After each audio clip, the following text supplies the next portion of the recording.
Cette émission vous est présentée par Decathlon. Est-ce qu'on abuse du spacing en NBA? Bienvenue dans la grosse question, la nouvelle émission du lundi sur Trash Talk. C'est lundi. Eh oui. Lundi. Comment ça va, Alex? Bah écoute, ça va bien, très bien. C'est lundi.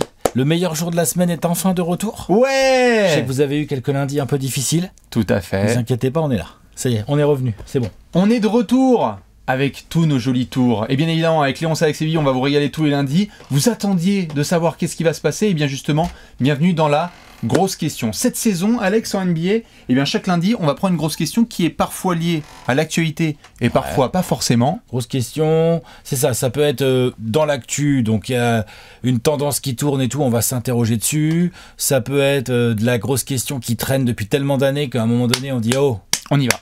on y va ». On tacle le sujet. Ça peut être très terrain-terrain. Aujourd'hui, on va être quand même pas mal sur le terrain, même si on va parler aussi peut-être de philosophie de jeu et tout ça. Ça peut être très business, ça peut être très arbitrage, ça peut être très contrat, ça peut être très... Stéroïdes. Ouais, ça peut être très grande tendance globale autour du basket, voire parfois élargir un peu au sport en général. L'arbitrage. Il y a plein de questions qui traînent. Ouais, c'est un peu ça l'idée. Ouais, l'arbitrage carrément. Mais c'est un peu ça l'idée, c'est-à-dire que... est-ce qu'on est capable de se faire des avis nous-mêmes avec tous les outils qui sont à notre disposition aujourd'hui, gratuits? Bah c'est ça, c'est la grosse question. Et justement, pour installer tout ce setup, parce qu'on va être ensemble chaque lundi, eh bien oui, vous avez vécu des top 10, des top 100, des plans A3, des tout, des enquêtes. Là, l'idée, c'est donc qu'on puisse débattre ensemble. Alors, c'est pas que oui et non, on sait qu'il y a beaucoup de connaisseurs et connaisseuses de basket qui ont plein d'arguments à apporter. Et justement, là, cet été, avec Alex, on discutait, on se disait, bah, il y a toutes ces questions où parfois, c'est pas forcément des apéros de semaine, c'est pas des trucs parce qu'on est emmené par toutes les franchises, les performances. Ouais, puis là, on a de l'actu très terre à terre aussi à analyser, à commenter, avec toute l'objectivité qui nous détermine. Voilà, exactement, que vous nous connaissez. Ouais. Bien sûr. Et donc, l'idée, voilà, c'est de prendre des questions. Donc, première information primordiale, balancez vous aussi les questions et les thématiques. Nous, on a une liste. Eh oui, nous on a déjà un programme, mais si on a un petit programme, mais bon, ouais. Si on voit dans la communauté qu'il y a des excellentes questions qui sortent un petit peu du c'est qui le meilleur entre Bradley Beal et Devin Booker, là justement on va sortir un petit peu de ça et on va se poser des questions un peu,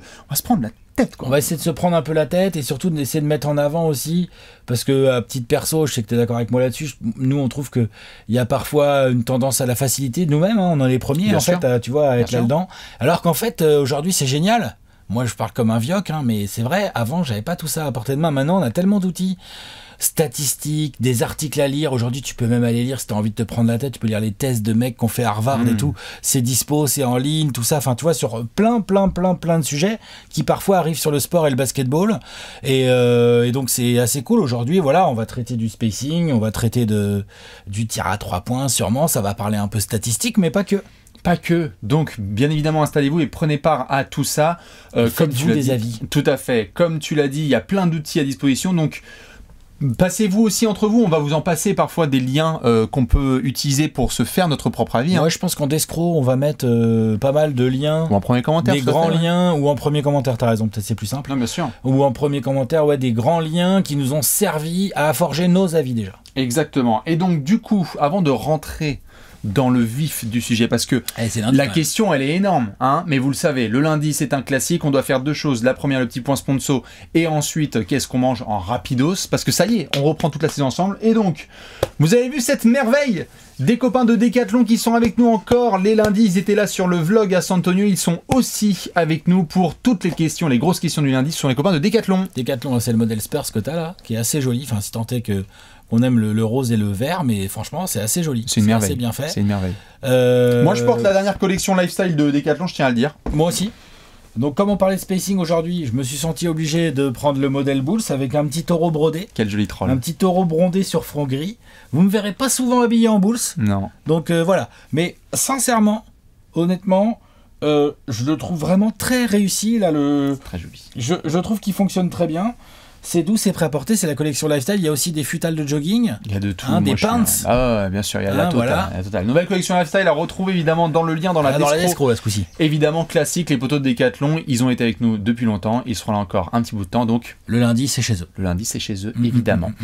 Qu'est-ce qu'on mange? Nous sommes le lundi, on sait que vous êtes le soir, le midi ou le matin, où que ce soit. comment vous regardez cette émission. Alex, qu'est-ce qu'on mange aujourd'hui en Moi, rapidos? je vais faire honneur au pote de Décathlon, cornet de frites. Cornet de frites, vive le Nord, Lille. Ah bah oui. Bien sûr. Cornet de frites, beaucoup de maillots. Très bien. Léger. Diététique. Léon se esthétique. marre. Diététique et spacing. Voilà. Léonce, qu'est-ce qu'on mange Je démarre aujourd'hui? avec des patates.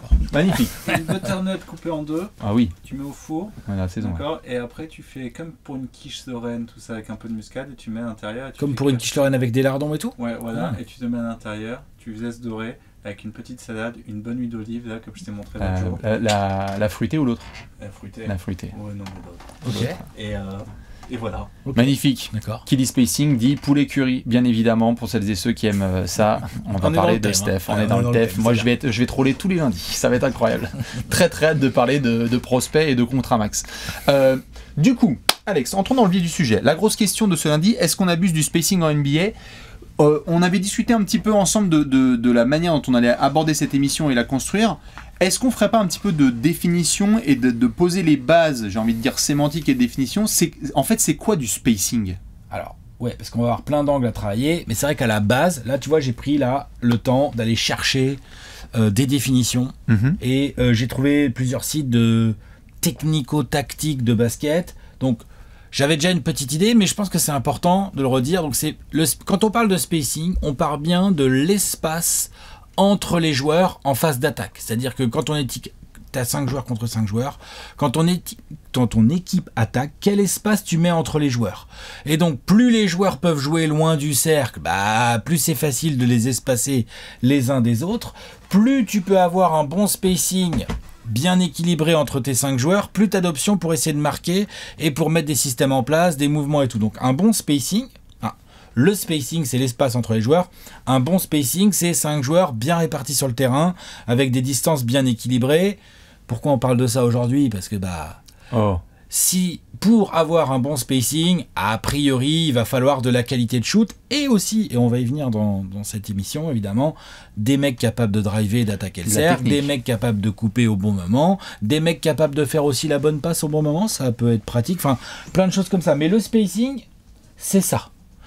C'est un bon spacing bien organisé. Pour moi, c'est une sorte d'art offensif. Tout à fait. On a quelques coachs qui ont masterisé ça. Masterisé ça. C'est pas pour ça d'ailleurs forcément qu'ils sont allés au bout et qui sont blindés de bagues. Hein. Salut Mike D'Antoni. Salut Don Nelson. Mais eux, ouais, le spacing, c'était leur religion. Tout à fait. Et ce qui est intéressant de voir dans l'histoire de l'NBA, parce qu'on va poser les bases, c'est que quand on regarde historiquement, le spacing, donc on le dit, il y en a toujours eu, c'est juste que les distances étaient différentes. Si vous allez voir du basket d'archives dans les années 60, vous avez entre 8 et 10 joueurs qui sont dans la raquette. Pour une raison qui était simple, c'est qu'à l'époque, pas forcément ligne à 3 points, pas non plus les mêmes skills, c'est-à-dire que les joueurs n'étaient pas capables de tirer d'aussi loin, hein. Ceux qui le faisaient, c'était limite hors du temps, hors du jeu, quoi. Complètement, salut Jerry West. Exactement. Fin des années 70, on a l'arrivée de la ligne à 3 points en NBA, merci la ABA notamment, et c'est vrai qu'au fur et à mesure, à chaque décennie, on a eu des évolutions. Et en fait, si ça te va, je voulais qu'on aborde notamment ce truc en entrée, c'est que le spacing a énormément évolué grâce aux règles qui sont propres à la NBA. Parce que s'il y a un truc qui est très propre à la NBA, c'est ça nous arrange, on va modifier les règles. Donc quand avant, défensivement, c'était interdit de lâcher son joueur pour camper par exemple pas loin de la raquette, les défenses illégales. Tout à fait. On est au début des années. Il y avait beaucoup moins de prises à deux, et donc forcément, t'as pas besoin du même spacing. Exactement. Pour les plus jeunes qui nous regardent, imaginez cette scène. Vous êtes au début des années 80 ou 90, ou même fin des années 90, et vous avez un joueur qui est au poste, offensivement, qui va pouvoir attaquer, et vous aimeriez doubler sur lui. La seule chose que vous pouviez faire, c'était doubler. Vous ne pouvez pas faire ce qu'on voit aujourd'hui en NBA, où tu lâches ton attaquant qui en fait est à 3 points parce que c'est pas une menace. C'était de la défense illégale à l'époque. C'est ça qui permettait à des joueurs comme Magic ou comme Jordan s'est pas mal régalé avec ça. À la différence, par contre, c'est que les porteurs de balles, tu pouvais leur mettre la main sur la hanche. Tout à fait. Alors, tu pouvais moins doubler, par contre, tu pouvais mettre la main sur la hanche du type. Je peux te dire que pour orienter un drive, quand tu peux mettre la main sur la hanche du type, c'est tout de suite beaucoup plus facile qu'aujourd'hui où si tu l'effleures, il y a faute. Tout à fait. J'exagère un poil, mais franchement, on en est là quand même. Tout à fait. Les évolutions de règles, moi, c'est quelque chose qui m'a beaucoup marqué en travaillant cette émission avec toi, c'est que quand on voit la NBA au fil des décennies, on se rend compte que dans la façon dont les défenses sont punies. Impossible de faire une défense illégale. Ou bien de dire les 3 secondes au début des années 2000. Attention, on va plus laisser les 3 secondes illégales, on va aider les défenseurs notamment à pouvoir faire leur travail. Est-ce que le spacing idéal, on le trouve aujourd'hui, et c'était vraiment compliqué dans les années 90-2000. Souvent, il y a cette critique qui est faite, c'est-à-dire, je sais pas ce que tu en penses, mais sur les années 90-2000, on a l'impression que c'est trop étriqué, il n'y a pas assez de spacing. Ça l'est. Il y a un spacing qui, à mon sens, est beaucoup moins bon qu'aujourd'hui. À mon sens, le terrain est beaucoup moins exploité dans ses moindres recoins il y a 25-30 ans qu'aujourd'hui, clairement, c'est indéniable. Et il y a une évidence statistique qui est là-dessus, qu'on est obligé de rappeler, tu vois, d'entrée d'émission, c'est que on en avait parlé quand on avait fait un apéro, on s'était posé la question sur la défense. Oui. Et on avait mis en avant le fait que, ouais, statistiquement parlant, il y a un truc assez indéniable. Donc là, tu vois, j'ai relevé les stats, c'est-à-dire que rien que là, sans même revenir trop longtemps en arrière, mais la saison 2012-2013, il y a une dizaine d'années, chaque équipe prenait à peu près 23 points par match. Pas mal. Et en rentrait 35,9% en moyenne. Donc en gros, les équipes prenaient 23 points par match et prenaient 82 tirs par match. Donc en gros, tu as un quart des tirs qui sont pris à 3 points. Un tir sur 4 était un shoot à 3 points. Pour 35%, voilà. Aujourd'hui, là, la saison qui vient de se finir, c'est-à-dire 2022-23, chaque équipe prenait plus de 34 3 points par match. C'est une énorme augmentation. C'est une augmentation de 75% du nombre de 3 points pris. On va revenir sur un garçon qui à 36%, donc grosso modo le même pourcentage. Donc les mecs sont pas moins efficaces. Les mecs en prennent beaucoup plus, mais ils sont pas moins efficaces. Et là, tu es à 34 tirs sur 88 tirs, la pace étant un peu plus élevée aujourd'hui qu'il y a 10 ans. Parce qu'il y a 10 ans, on sortait encore à peine de la fin des années 2000, où là, vraiment, on était sur une pace très lente et tout, machin. Mais donc là, tu as presque 40% des tirs qui sont des tirs à 3 points, avec un pourcentage équivalent. Donc en gros, forcément, à quoi c'est dû? Tu as de plus en plus de joueurs qui savent shooter à 3 points. Il y a quasiment plus de joueurs que tu peux vraiment laisser ouverts. Donc les défenses sont obligées de venir chercher les mecs au périmètre. Et donc l'espace utilisé par les équipes en attaque est de plus en plus grand sur demi-terrain. Donc un spacing, à mon sens, bien meilleur, qui rend le basket complètement différent à regarder. Et ça n'a pas que des avantages, on va évidemment bien sûr en parler, c'est d'ailleurs le titre, hein. Est-ce qu'on abuse du spacing? Est-ce qu'il n'y a pas par hasard des équipes qui forceraient un petit peu trop sur le côté 3 points alors qu'en finalement elles n'en rentrent pas tant que ça et ça leur joue des très gros tours? Bien sûr, on est revenu même des sur... joueurs, hein, j'ai dit des équipes, il y a des joueurs aussi. On a remis au centre le débat sur le tir à mi-distance parce qu'on a l'impression que c'était un art qui était perdu alors que en vrai c'est comme s'il y avait Kawhi Leonard, KD, le titre de 2019, mi-distance fait pas de mal. Bien sûr, et puis KD nous a fait une carrière sur du mi-distance aussi. Bien sûr, et puis t'as d'autres joueurs comme ça qui scorent beaucoup avec du mi-distance dans leur jeu. Complètement. Hein. J'ai l'impression que, parce que tu parlais initialement de cet aspect d'information qui est à la disposition de tout le monde, j'ai l'impression qu'il y a eu une espèce d'air... Là, les stats, j'ai allé sur Basket Référence, j'ai sorti les stats, faut se casser un peu la nouille pour rechercher les bons trucs et puis regarder année par année et tout, mais c'est à la portée de beaucoup de gens. Hein. J'ai l'impression qu'il y a eu une espèce d'air, pas forcément préhistorique, mais un petit peu ancienne, où il n'y avait pas autant l'accent qui était mis, notamment sur de la data pure, où on a vu aussi des franchises arriver, Daryl Morey avec les Rockets qui a poussé ça jusqu'au max. La dictature des analytics. Dictature des analytics notamment, et aussi, même avant, de manière un peu plus obscure, mais les équipes pré-année 2010, des Spurs notamment avec Greg Popovich, ou bien de Mike D'Antoni avec les Suns, j'ai l'impression qu'il y a eu un espèce de virage, avant même Steph dont on va parler, mais où tu avais... Steph, c'est pas un virage. Hein. Dont on va... Ouais, non. C'est une rocade. Voilà. Non, mais c'est vrai que, pour moi, j'ai l'impression qu'il y a eu une ère où, avant qu'il y ait toutes ces révolutions-là, il y a eu quelques savants fous type Don Nelson ou Mike D'Antoni qui étaient là, mais c'était pris un petit peu encore à la rigolade, c'est-à-dire, tu ne gagnes pas de titre sur du tir à 3 points, sur un tel spacing notamment, et...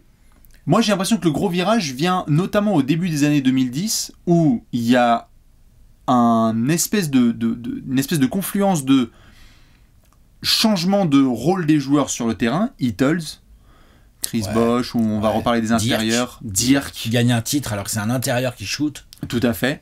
Et on voit d'autres joueurs comme KD qui arrivent. Il y a ce début des années 2010 où on voit du basket un peu positionless en position, on va en reparler, et où on pousse la dictature des analytics, comme tu le disais là.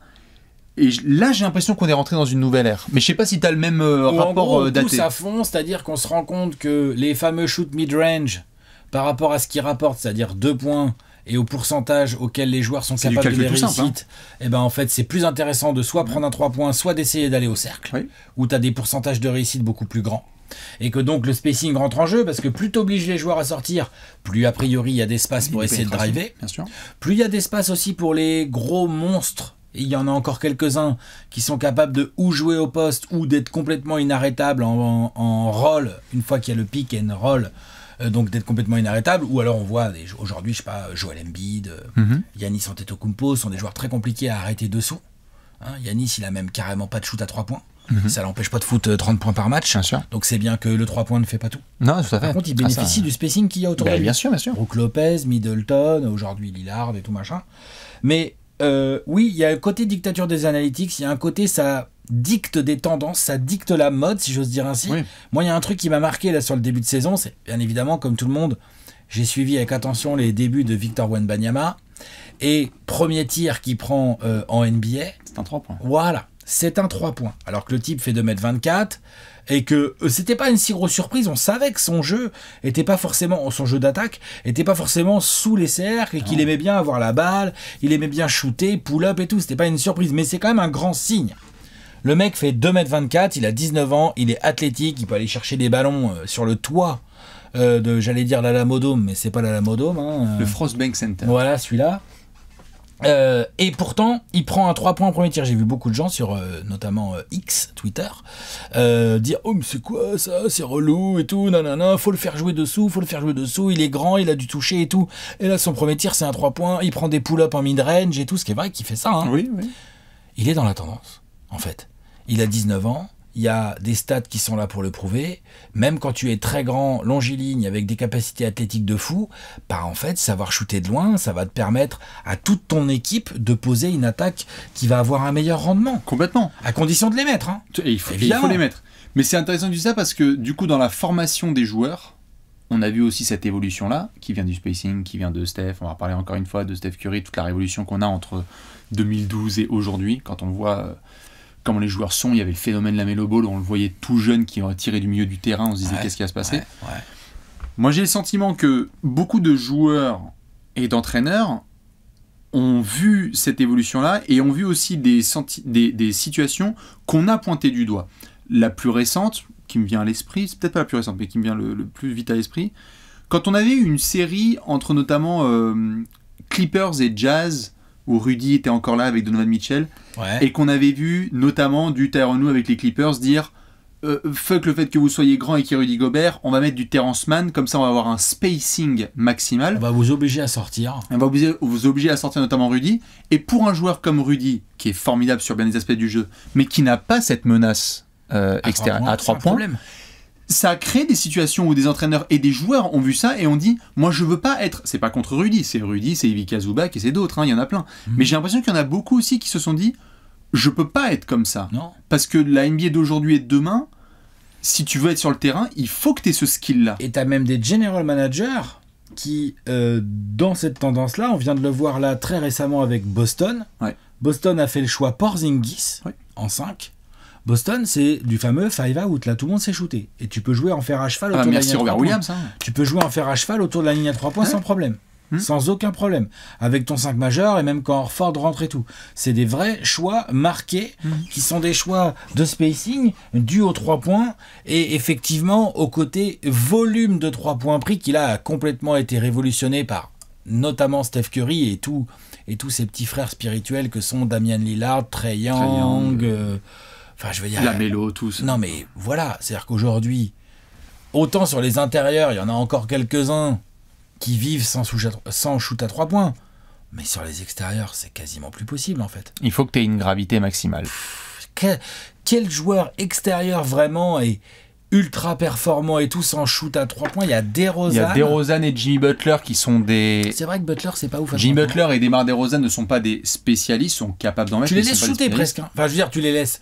Tu te dis, ça me va, moi. Tout à fait. DeRozan qui finit par pull-up à 3 points, finalement, ça me va. Mais la façon dont leurs équipes sont notamment construites, et on voit les résultats qui sont différents, c'est que lorsque tu as un joueur comme Jimmy Butler avec son type de jeu, tu as besoin d'avoir Hero, Lowry, Duncan Robinson, Bam qui a développé son Max shoot. Strus Et l'année d'autres. dernière et tout, bien sûr. Exactement.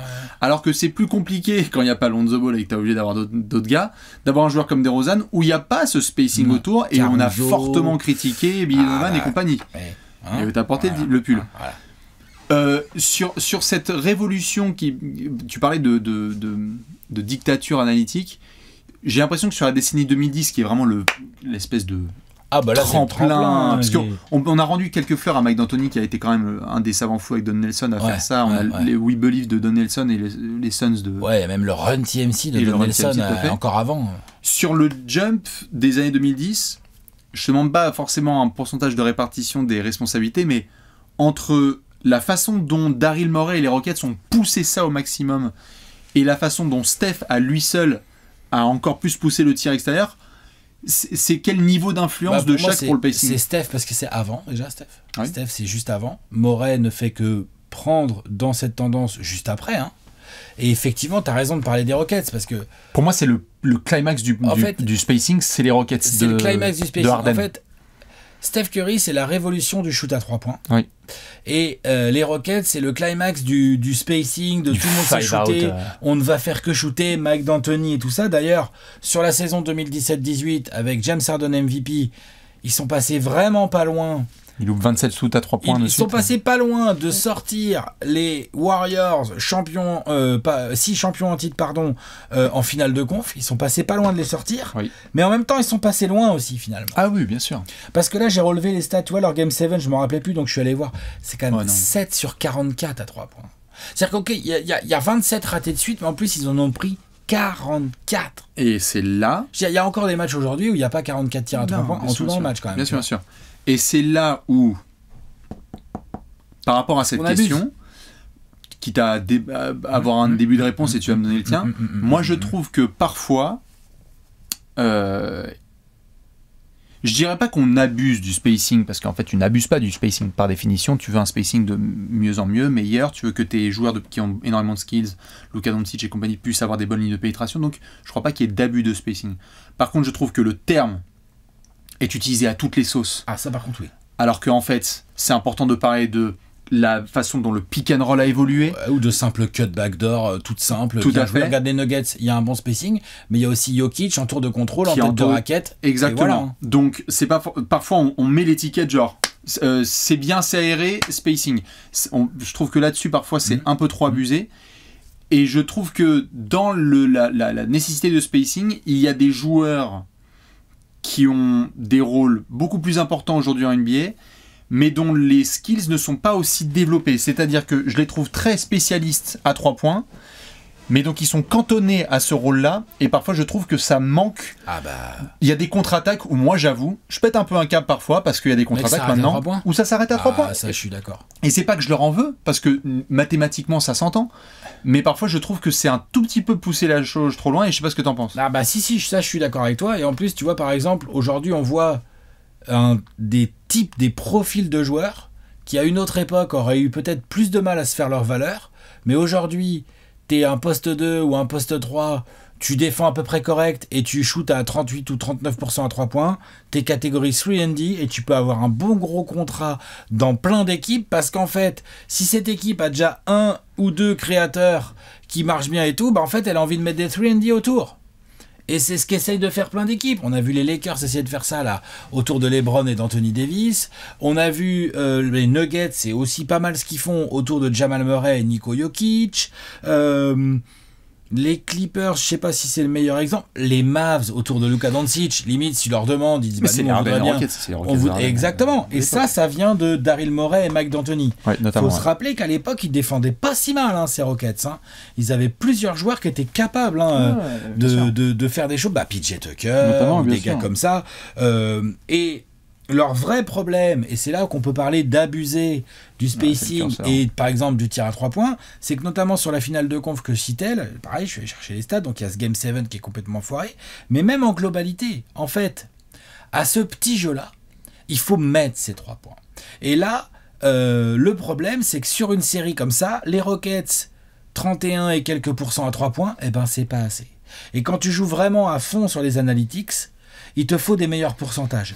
C'est là où les Warriors ont vraiment fait passer des caps, et c'est là où Steph Curry est une révolution complètement folle, c'est qu'il a des volumes de fou furieux qui obligent la défense à sortir sur lui, et avec des pourcentages complètement dingues, à tel point que tu te retrouves sur Wikipédia, où il y a une page Wikipédia pour parler de gravité. Gravité bien avec basketball entre parenthèses. Pas le film. On n'est pas, voilà, c'est ça, on n'est pas dans l'espace. Non. Si, on est dans le Space Curry, quoi. Tout à fait. Non, mais... C'est excellent, c'est exactement ça. C'est vrai que le terme de gravité est devenu très tendance ces dernières années aussi, de par la capacité d'un joueur comme Steph, par sa simple présence sur le parquet, à créer du spacing. C'est-à-dire qu'en fait, les joueurs sans le ballon, qui obligent la défense à les suivre quand même, et ça fait de la place pour les autres, alors que le mec, il n'a pas le ballon. Tout à fait. C'est un truc de fou, ça, quand même. Complètement. C'est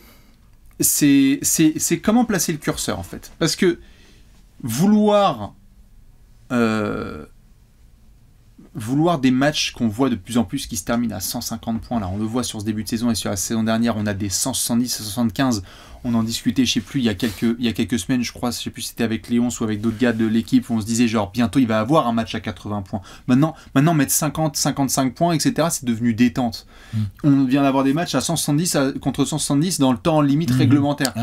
Et donc il y a cette explosion offensive qui est ça joue plus vite et ça prend plus de 3 points, donc forcément. C'est en partie dû à cette révolution et cette augmentation du spacing. Moi, j'ai juste des réserves, comme je l'ai dit, sur à la fois l'utilisation du terme, sur les aspects simples du basket qui ont été oubliés parfois. Une contre-attaque bien exécutée, c'est pas forcément un tir à 3 points. Non. 2, une attaque tout court bien exécutée ne suit pas forcément par un tir à 3 points. Exactement. 2, le basket, c'est pas que ça reste un sport de grands, mais on a quand même bien vu récemment que quand t'as des grands, il y a des exceptions. Bravo Steph et les Warriors, mais très souvent quand même. Luna, il a été très fort. Luna a été énorme, et t'étais content d'avoir des 6-8 comme Andrew Wiggins qui faisait le travail. Et c'est là où parfois je trouve qu'il y a un oubli de certains registres du jeu, comme le 1 contre 1. C'est comme si l'espèce de pic du spacing, maintenant, on allait pointer du doigt des joueurs qui sont excellents en isolation. Et en fait, il y a des exceptions, genre Kevin Durant, il joue en isolation, il est extraordinaire, il score. Mais je suis désolé, aujourd'hui tu me dis un shoot à 3 points en contre-attaque ou Devin Booker en isolation à mi-distance, mais je prends Devin Booker en isolation à mi-distance. Je pense que tu as plus de chances d'avoir un panier. Donc là-dessus, comment tu jauges, tu vois ? Tu jauges au pourcentage, et les mecs qui passent leur temps à faire des calculs. On en arrive à ma petite liste de questions que je voulais te poser. Je t'en prie. Donc on est d'accord, c'est un fait, il y a de plus en plus de types capables de prendre des 3 points et d'en rentrer à des pourcentages corrects. Il reste encore des types qui n'en rentrent pas assez. T'es d'accord pour dire qu'il y a des types qui en prennent trop ? Oui.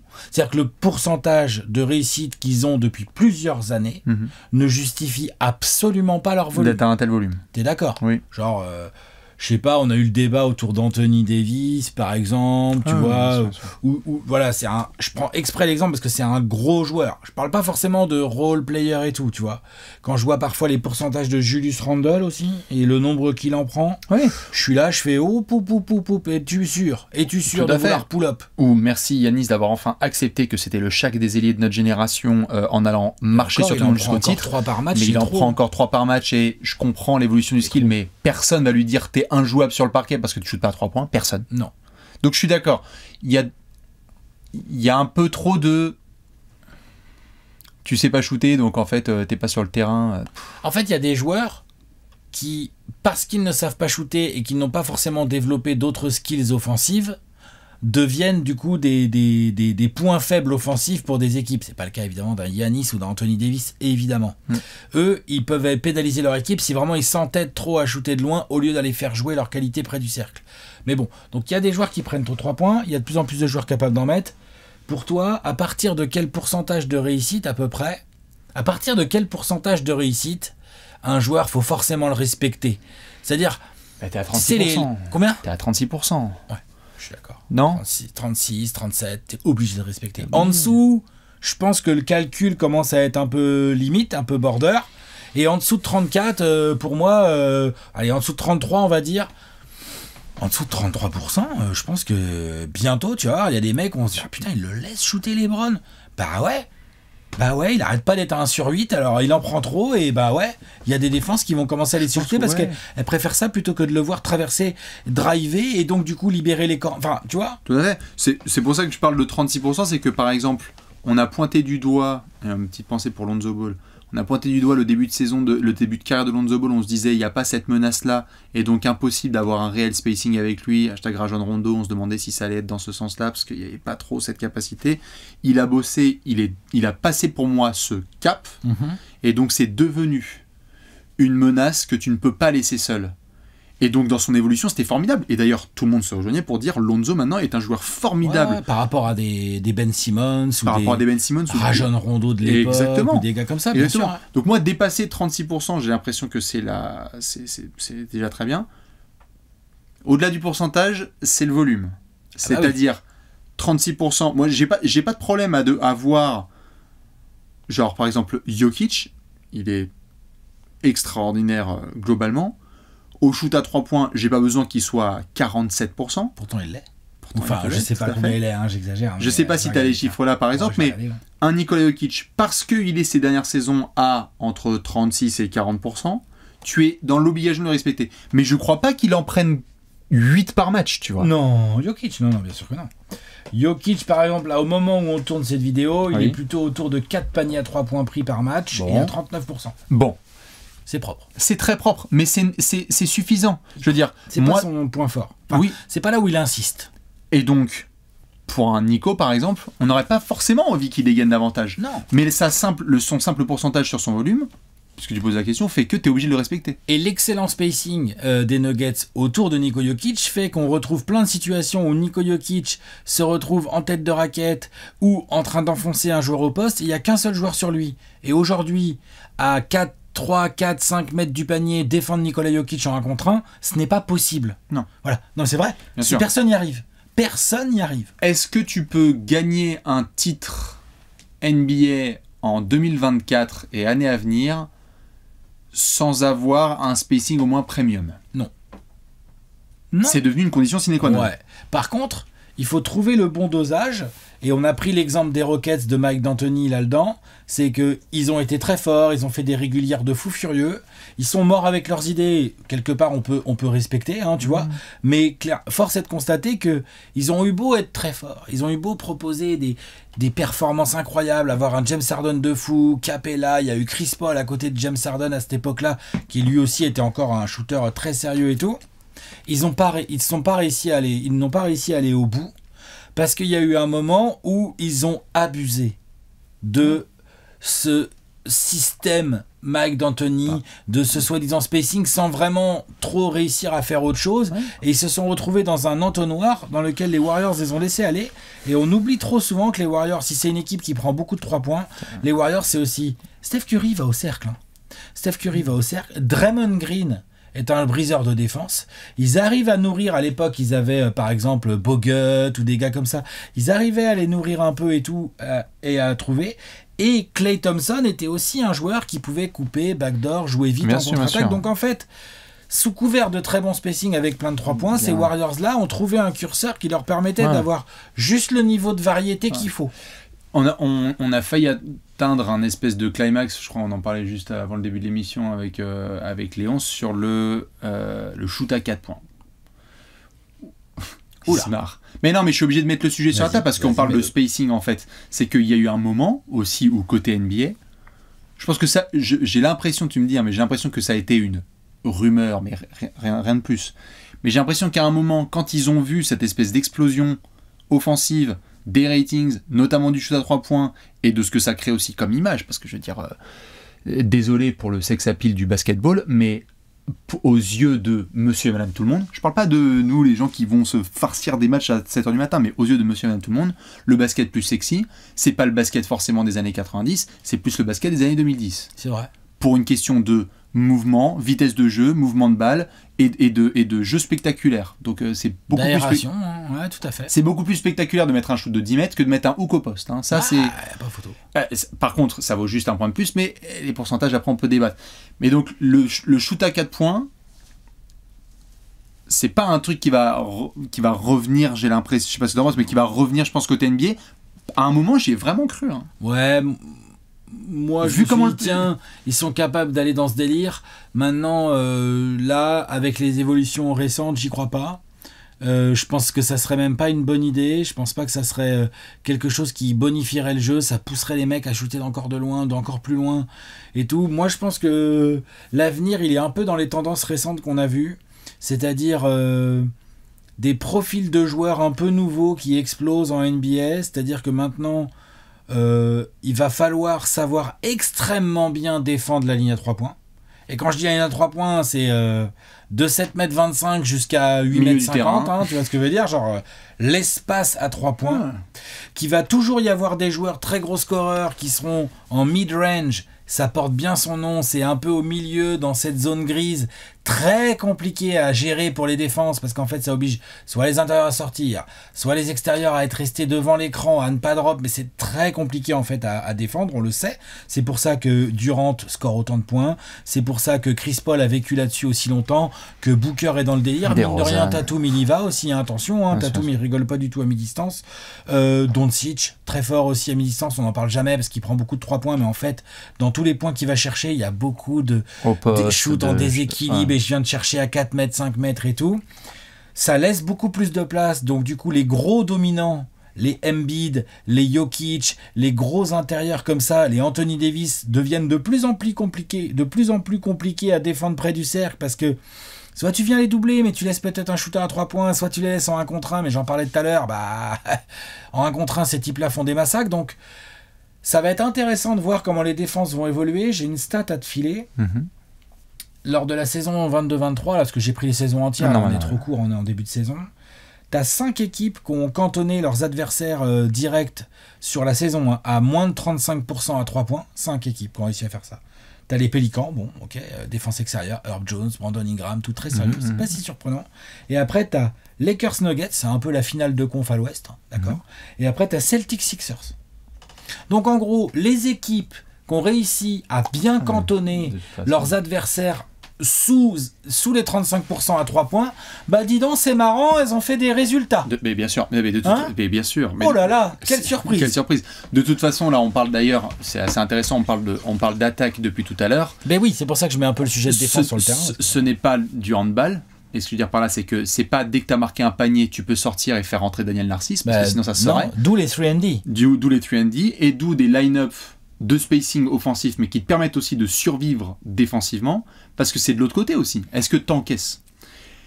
Et qu'on a vu, pour moi, un des joueurs les plus emblématiques, on parle beaucoup de Steph, mais tu as parlé de Draymond, qui est pour moi un des joueurs les plus emblématiques. Un briseur de ligne de défense. C'est un briseur de ligne de défense, un joueur qui était quand même une menace et qui faisait circuler le ballon. La naissance aussi de nouveaux profils, c'est-à-dire qu'on a regardé les 2-3 années, on a fait Gary Payton 2, Bruce Brown, ces espèces de petits qui peuvent être des menaces, mais surtout jouer un rôle un peu, qui cut et qui font le sale boulot. On a eu pas mal de joueurs comme ça. Tu peux pas juste avoir un bon spacing offensif et espérer survivre défensivement, parce que sinon tu te retrouves à regarder les finales NBA à la téloche, quoi. Ouais, c'est ça. Et d'ailleurs, à l'époque, sur le titre des Warriors, là, en 2022, c'est défensivement, dans l'émission The Ringer, il me semble, un podcast de The Ringer, où les gars disséquaient le jeu de Draymond Green, et ils le disséquaient en disant, bah voilà, en fait, on parle toujours de Steph, de Clay, et bien sûr on parle de Draymond, mais en fait on oublie aussi de dire que les Warriors ne sont jamais aussi forts en attaque que quand Draymond Green est en forme, et non pas que au tir, mais qu'il est en forme physiquement pour poser les 2 ou 3 dribbles qui font du mal au rideau défensif adverse, et après, en fait, comme tu as cet espace souvent vide et tout, tu as de la place de partout. Corner, et c'est ce que les Nuggets ont parfaitement réussi à gérer l'année dernière. Évidemment, ils ont Jokic, j'ai assez la balle, mais le travail en cut d'un mec comme Aaron Gordon pour venir prendre les espaces dans le dos un peu de la défense qui est obligé de s'occuper de Jokic, c'est vraiment un travail collectif vraiment bien millimétré, et on voit bien que les défenses, elles essaient de travailler là-dessus pour éviter de se retrouver dans ces situations-là. Sauf que là, on en revient au côté spacing, c'est que là où dans les années 90, verrouiller la raquette était quelque chose de primordial, en fait, ça l'est toujours en 2023, mais c'est tellement plus compliqué maintenant. Il y a beaucoup plus de place. Moi, ce que j'ai hyper hâte de voir... Bien sûr. Moi, ce que j'ai hyper hâte de voir, parce que là, on regarde beaucoup dans le rétroviseur et on regarde la NBA actuelle, mais c'est bien aussi de se projeter un petit peu. Ce qui me fascine pour la suite, c'est que là, on a les débuts NBA de joueurs comme Victor Wembanyama ou Chet Holmgren, qui sont le sommet de la pyramide de « je suis très grand, mais le poste, on verra plus tard, je suis capable, mais je suis surtout un joueur grand, avec du skills qu'on ne peut pas faire sortir du terrain parce que j'ai cette mobilité-là et cette capacité technique à punir », à quoi ressemble le joueur idéal de demain. C'est intéressant parce que j'ai vu le truc sortir aux États-Unis, les rim entry. Les rim entry, on a parlé de rim runner. Les 3&D, bah maintenant c'est les rim entry. On était émerveillés devant, il y a 10 ans, hein, DeAndre Jordan, Clint Capella, devant les rim runners, shot blocker, rim runner. Bah là, on a Derek Lively qui vient d'arriver en NBA, Nick Claxton éventuellement, même Rudy Gobert.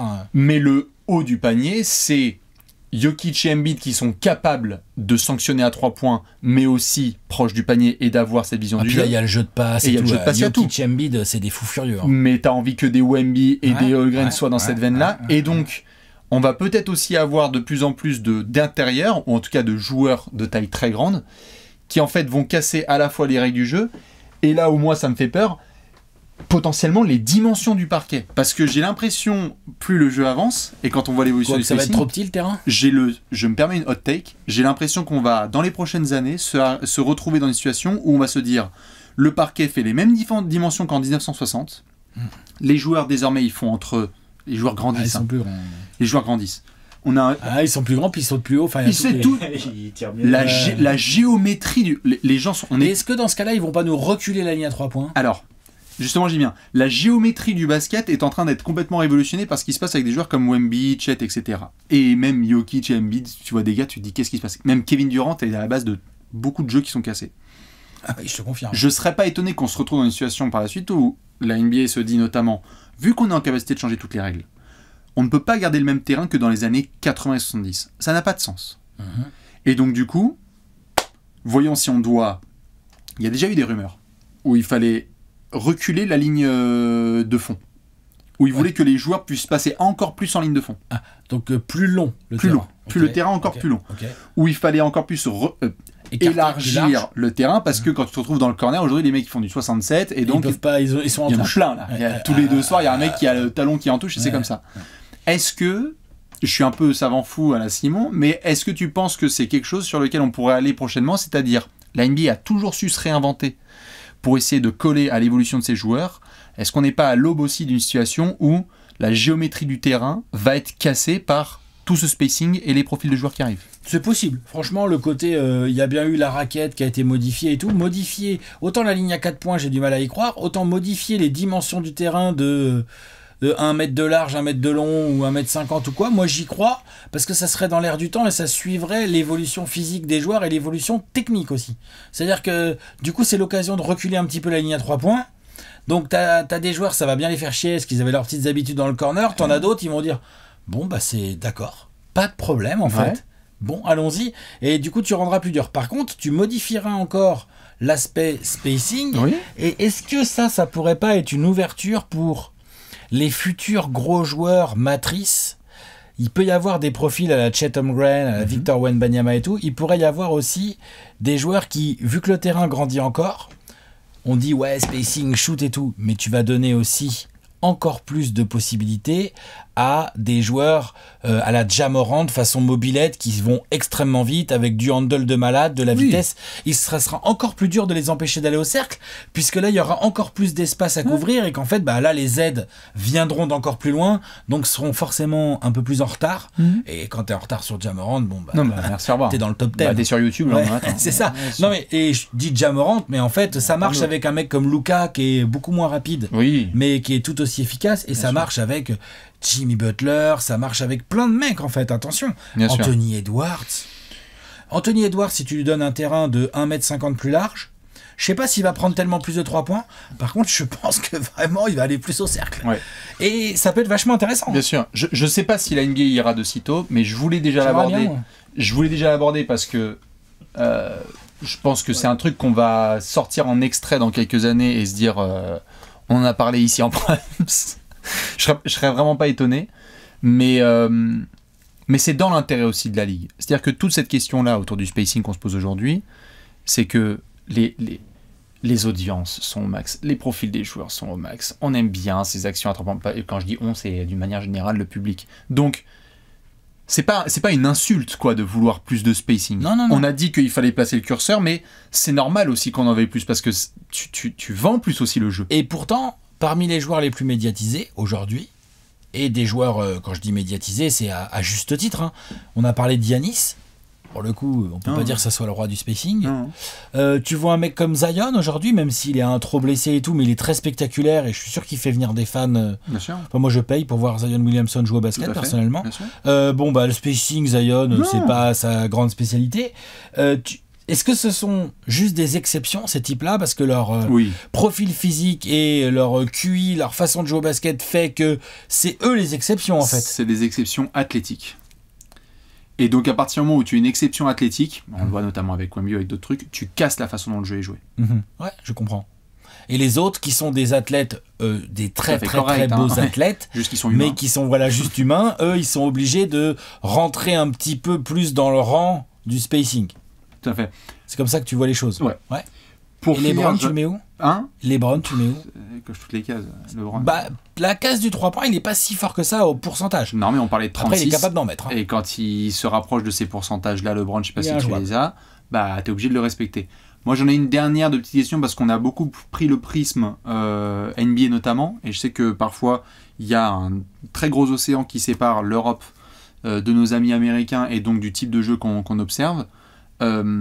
C'est une tendance qui va rester très très américaine ou est-ce qu'on va l'observer aussi dans le jeu global? C'est-à-dire, est-ce que aussi dans un jeu... On l'observe déjà. On l'observe, mais aujourd'hui il y a cette fierté, c'est un stéréotype, mais il y a cette fierté aussi collective européenne d'un jeu dans les compétitions d'Europe où en fait tu as du gros mouvement de balle mais où le spacing est quand même important, mais il est moins... plus petit, ligne à 3 points moins loin. Tout à fait. Donc mais déjà il y a moins de place. Donc du coup, est-ce que ça va impacter jusqu'à l'Europe notamment ou est-ce qu'il va avoir ce... Non, on bouge pas, c'est très bien comme ça, et la NBA continue ses expériences. Ça va impacter parce que déjà, les meilleurs joueurs européens, quasiment tous, jouent en NBA. On l'a vu à la dernière Coupe du Monde, les équipes européennes ont fumé les équipes nord-américaines, en tout cas dans le dernier carré, on a eu une finale Allemagne-Serbie, par contre avec beaucoup de joueurs, et même les grands qui savent shooter de loin, et pas mal de joueurs qui jouent en NBA aussi. Donc je pense que la NBA est quand même un accélérateur de tendance. À l'échelle planétaire pour le basket, et que typiquement ce genre de truc, si un jour les Américains débarquent et se disent bon, on a rajouté 75 cm à droite, 75 cm à gauche. Puis il y a 2 paniers maintenant. Ouais, voilà. Tu vois, voilà. Il y a 2 arceaux. Je pense que petit à petit, c'est quelque chose qui pourrait arriver parce que tu peux pas non plus avoir une trop grande différence de terrain ou alors faudra se décider et se mettre d'accord pour uniformiser des choses.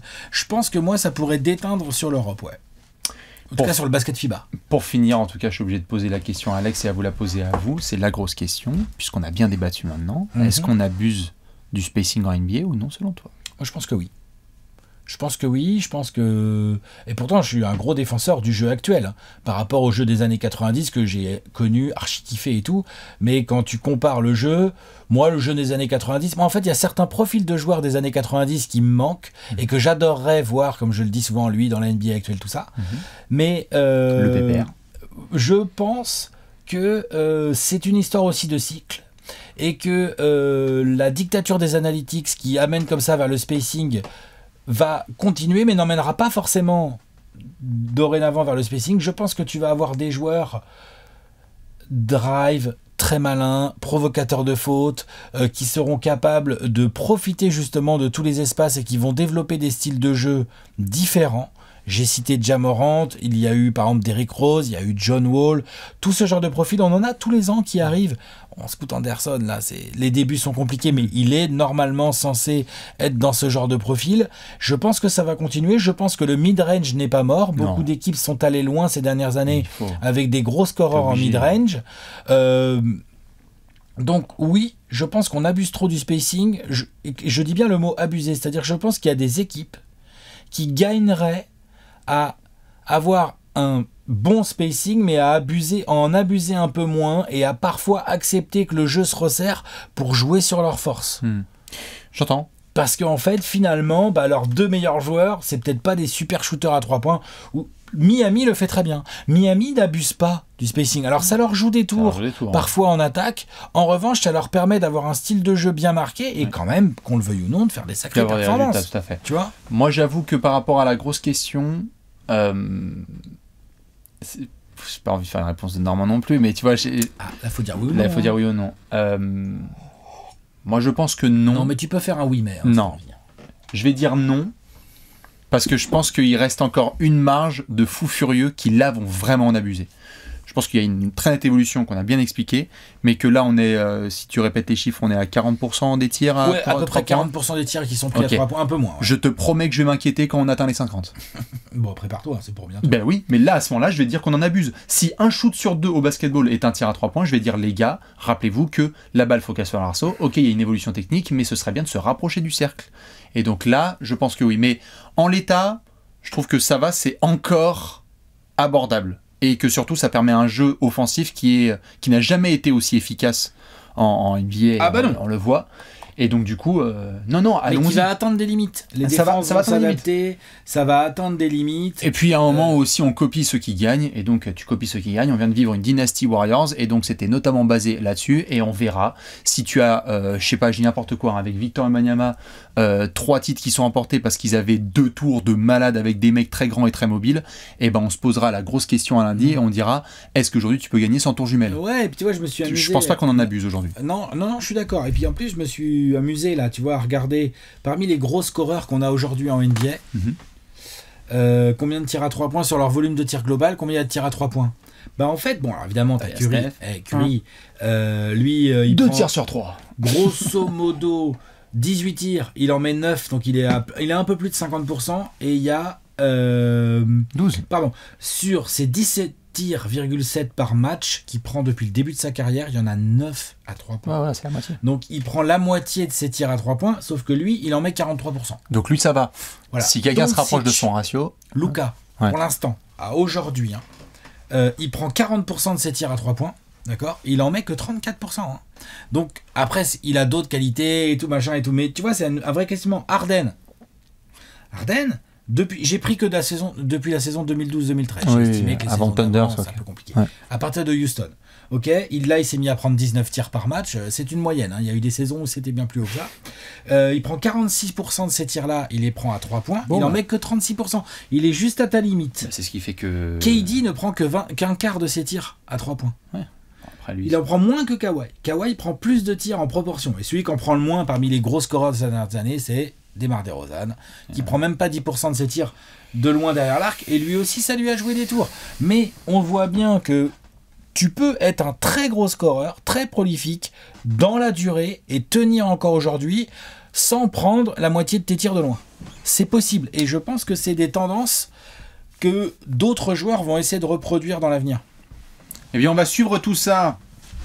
Et vous, qu'est-ce que vous pensez de cette grosse question ? Est-ce qu'on abuse du spacing en NBA ? Dites-nous, ce que vous en pensez, oui ou non, avec des arguments si vous pouvez.